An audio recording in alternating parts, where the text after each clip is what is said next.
શાખા બધું બોલવું સહેલું છે.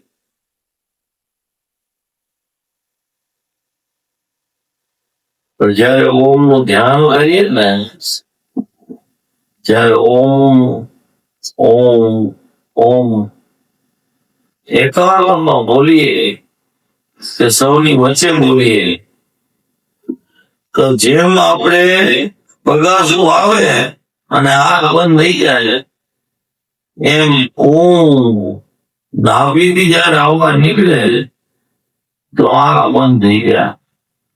સાક્ષાત દેવાથી દેવ મહાદેવ ઓમ માં સમાયેલા છે.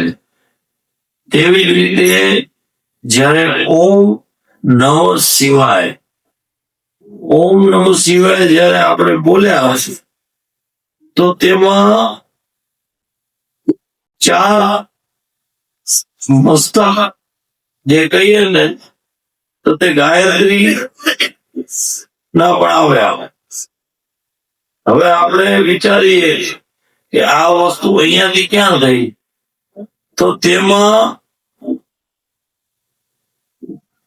જે કહીએ ને, તો 4 મુખ જે છે તે ગાયત્રીના, અને 5મો મુખ જે છે ઓમ જે આપણે બોલીએ, તો તેમાંથી ત્રિપદા ગાયત્રી પ્રગટ થઈ અને વેદોના કરોડો મંત્રો તેમાંથી નીકળ્યા. હવે જયારે ઓમ નમઃ શિવાય 55 મંત્ર